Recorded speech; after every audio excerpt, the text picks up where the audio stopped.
And on that note, moving on and sticking to corporate news actually, and this one is another CNBC TV 18 exclusive. There's never a dull moment in the ongoing SEBI versus Pearl Agro saga.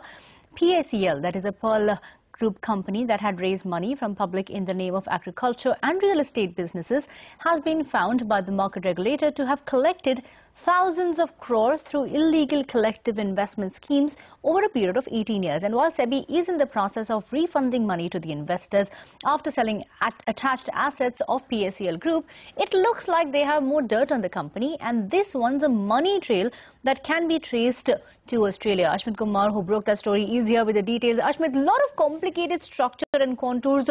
What has been found and how can this case progress? The investors' claim and SEBI's claim at this point is quite simple here. What both of them are alleging simultaneously is that PACL and its promoters, along with the directors, along with various associate companies, siphoned off funds that were collected here domestically, here in India. They were siphoned off. In fact, they've drawn a money trail itself, and SEBI has presented that itself to an Australian court.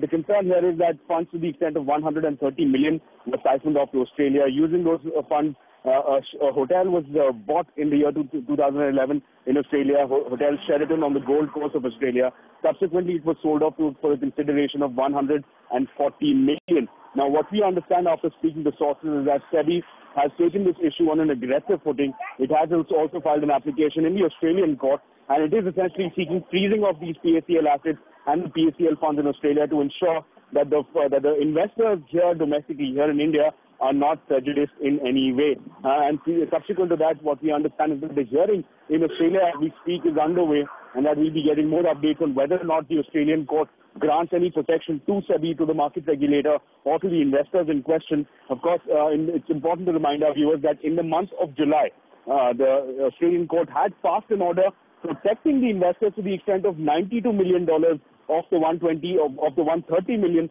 that had been siphoned off.